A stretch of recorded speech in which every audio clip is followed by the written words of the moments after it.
If you're going to Paris soon, you might want to know where to go, what to do, and what to choose. I always want to choose in advance. So the topic today is the Quartier Latin, and my goal is to help you choose what to do, to understand why the Quartier Latin is so famous, if there are any neighborhood more interesting than another. So let's dive in. My name is Blandine, welcome to Paris Créa, and I would like to share what I love about Paris with you.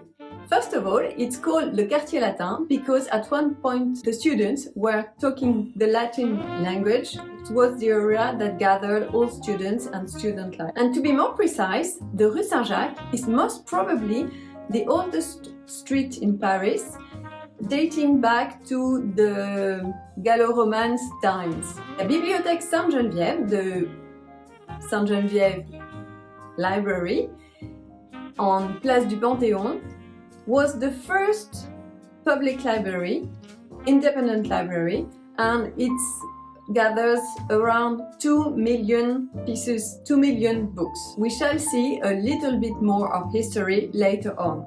Le Quartier Latin is related to student life, grandes écoles as we call it, and research centers.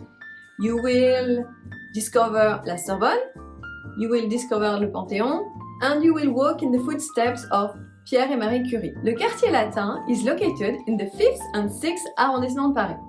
Its borders are on one side le Jardin du Luxembourg and on the other side le Jardin des Plantes, two of the most beautiful parks in Paris. It's best to allow half a day to visit Le Quartier Latin, and I will give you a special bakery name you wouldn't like to miss after this visit. You should be aware that a small part of the Quartier Latin is a very touristic part, but not in the good way of it, not my favorite place. But you will also discover another quieter area of the Quartier Latin, and this area concentrates, I would say, the biggest concentration of big brains in France, so it's an interesting area to visit. As a matter of fact, our most intelligent people study, work, or live in Le Quartier Latin. It's almost as if you were visiting, I would say, the MIT in Boston or Stanford University in some way. You can expect to come across a countless number of bookstores, and there is even a street dedicated to comics for those who want a glimpse of a walk in a spring rainy day in Paris in the Quartier Latin. You can watch this other video on this channel. Now, for one, let's talk about La Sorbonne. This is the heart of the Quartier Latin. This is the oldest university of Paris, and later on we'll see a little bit of history of the student life in Paris. You can't visit it except for one weekend in September, which is the most interesting weekend of the year, and it's called les Journées du Patrimoine. Descartes, Lavoisier, Pascal, Pasteur, Pierre and Marie Curie, and others, they all have been there at one time or another. Its library contains 3 million documents. Just behind La Sorbonne, you will find le Musée Cluny and a small garden with Montaigne statue.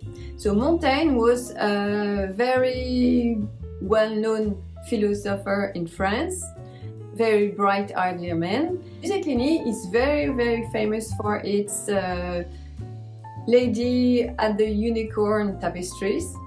It all dates from the Middle Ages. It's been renewed recently and it's a beautiful museum. On the other side of the museum, you can see from the street the old Roman baths, and you can see them without going inside the museum. Matter of fact, as a school child, we were often given the opportunity to visit the Museum of Cluny, and at that time it was old and it was dusty, and it's so much more beautiful right now. So enjoy it if you can, because it's worth it. You don't need to spend the whole afternoon in it, but you can spend do it quickly, is better than not seeing. Then when you go on your walk and you head toward the river Seine, La Seine, you will get to encounter the La Fontaine Saint-Michel. And this is the part of the Quartier Latin which is not my favorite because it's very touristic, it smells food every other meter, it's very crowded, it's not the best part of it. Still, you need to visit it and to have a look at it. And La Fontaine Saint-Michel features the Archangel Saint-Michel striking down the table. So in this small area you will cross the smallest street in Paris, which is named La Rue du Chat qui Pêche, and it smells. I cannot say otherwise, but it's in every guidebook. Later on your walk, if you go towards Notre Dame, you will go you can go inside the Shakespeare bookstore. We cannot take pictures in it, but it's beautiful. It's worth going around inside. It's very old. Just next the Shakespeare bookstore, you will find a little square which name is Square Viviani, and in this square you will find the oldest tree of Paris. You will also find one of the almost oldest church, and Saint-Julien-le-Pauvre dates back from 1220, which is Middle Ages. And the university sessions held there until 1524. That's where the students were speaking Latin. Quartier Latin, speaking Latin. Now, another big place of the Quartier Latin is Le Panthéon. The Panthéon is a big monument, but it's big by its size, but it's also big by what it represents. And the banner says, aux grands hommes, la patrie reconnaissance. It means for great men, the country being grateful, in a way. You would like to go inside, and most importantly, you would like to go up. So it's stairs, but at what point you almost walk on the roof, but the view is incredible, so you wouldn't like to miss it. And today the Panthéon is a civil building where the nation's most illustrious figures are laid to rest. And it's just facing the Bibliothèque Sainte-Geneviève. Just behind the Panthéon, you will find la Place de l'Estrapade that we all have seen in Emily's in Paris. It's that this place, this area that concentrates high-level research centers and in all sciences. And for instance, le Collège de France also is one of them. It's on the other side, but it's one of them. It's a research and conference center, and it has biology labs and other super powerful suspended microscopes. Very interesting fact. It's very interesting to visit it during the Fête de la Science, which is in October, and you can talk to young researchers just finishing their thesis, and they will explain you what they're searching on, how they search, how they share around the world their research. It's very, very interesting. You will also find one of our best ever high school avec le Louis-le-Grand, which is dedicated to math and science, and le lycée Henri IV, which is more dedicated to humanities. Rue Le Mont. And here is where we have the Musée Curie, and I would recommend this visit. It's a small visit, but it's very interesting. It explains in which circumstances the radioactivity was found. It shows you one of the first women in science in this area. The École Nationale Supérieure des Arts Déco, which is our best ever school for home decor and arts. And on the other hand, you will find l'ENS, which are best school in terms of science and humanities, also best level ever. And that's why le Quartier Latin is the Quartier Latin, and it's because it's home to so many top-notch educational establishments and research laboratories. Jussieu is another aisle of another building from the Sorbonne University. It's the modern one, it's the one that was built in a rush to be able to give education to the baby boomers, so it's modern, it's big, and it's another part of the Sorbonne University. Now, les arènes de Lutèce.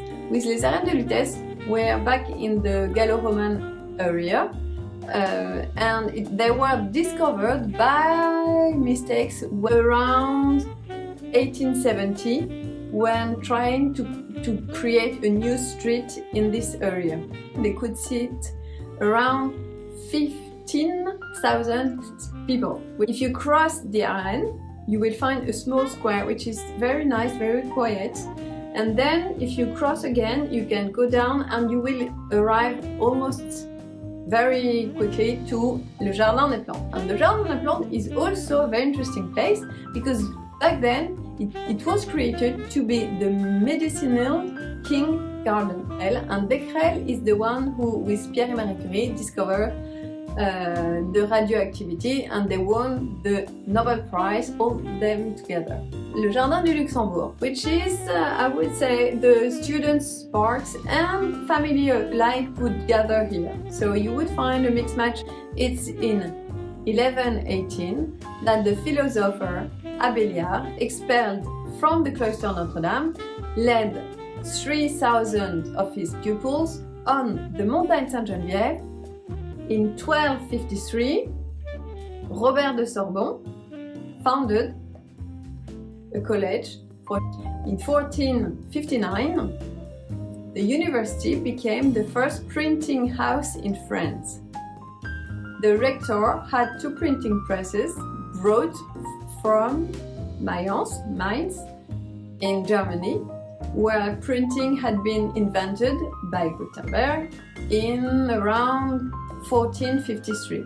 So we would say that the Sorbonne was really the place where printing took place at the early stages in France, in Paris. In 1635, back then in 7th century, the Cardinal de Richelieu was the one who get the Sorbonne to be renovated. During the Revolution, it was closed, the Sorbonne was closed, and transformed into an artist studio. In 1871, the uprising of Parisians against the government began in Place Saint-Michel.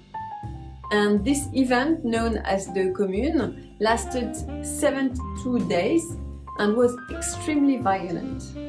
From 83 to 1901, work was once again undertaken at the Sorbonne to create a Nouvelle Sorbonne, as we call it, and the aim was for it to become the heart and the symbol of the French education. However, in May 1968, it's again at the Quartier Latin that took place the protest among students, joined later on by workers. So that's it for today about the Quartier Latin. I hope you will enjoy your visit to the Quartier Latin. I love it, not the touristic part. However, visiting the Quartier Latin is not quite the best place for shopping, except for one thing I would say, and it's this bakery I would recommend. It's a very delicious bakery, and it's a Meilleur Ouvrier de France, as we call it, MOF, Meilleur Ouvrier de France, and it won some national awards. If you would like to know a little bit more about another neighborhood of Paris, just let me know in the comments. D'ici là, je vous souhaite une bonne journée. Enjoy your trip to Paris. À bientôt. Et voilà. If you're going to play grandes écoles, research centers. Ok, on va y arriver. Hein? Ah, c'est ça le progrès. In such